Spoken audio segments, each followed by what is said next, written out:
Good evening and welcome to the Worldview Report. The U.S. government released more than 400 migrants brought to the U.S. border by an ISIS-affiliated human smuggling network because they were not on the terrorist watch list. They came from several countries known to be hotbeds of terrorism. A Department of Homeland Security official told NBC News that 150 of them have been arrested, but the whereabouts of another 50 across 17 states are completely unknown and unaccounted for. It is unclear exactly how many of the 150 were arrested and how many have been deported. An official told NBC News some of the 150 were deported, but not all of them.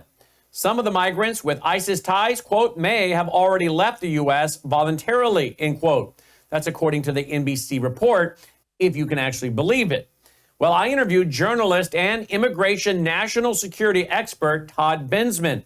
I interviewed him on my broadcast earlier this week, and he said these migrants likely came here for one reason: to commit acts of terrorism. Watch this. Whoa. One. They got 350 of them back, and now they're looking for 50 more. Whoa. Well, that is breaking news. And while you were just talking, I popped it into a computer. You want to see this report they just put out? You want to see it? Yeah. Let's roll it in real time. I mean, this is breaking news. Here we go.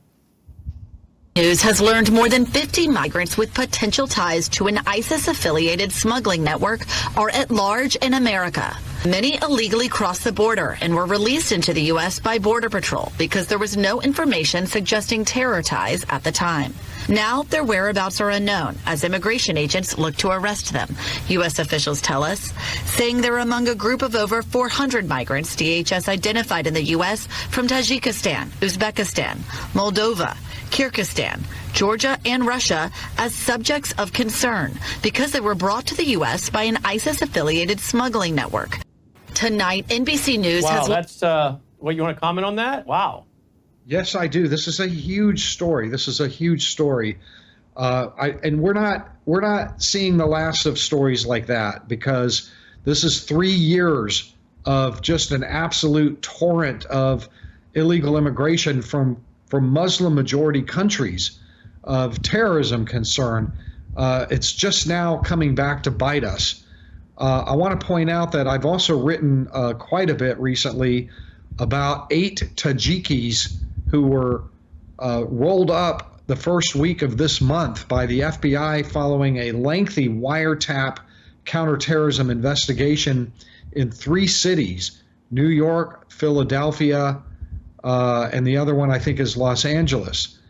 Rolled up 8 Tajikis because they thought that they were talking about bombs, building bombs, and those Tajiks were brought in by this smuggling network, the same one that they're talking about on that NBC News report right now.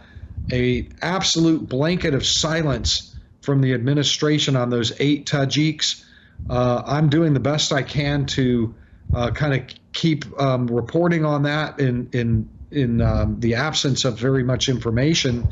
But if you go to my website, toddbensman.com, you'll find everything that I have written about them so far. That looks to be like an actual terror cell that was infiltrated into the country over the southern border. Yeah, this whole thing is scary. I want to reiterate, and let's just show it so people can read it so it sinks in. NBC News is reporting tonight. RNC Research has put out on Twitter their report. More than 50 illegals with ties to an ISIS-affiliated smuggling network are on the loose in the U.S. after they were released into the country by the Biden administration. Their whereabouts are unknown.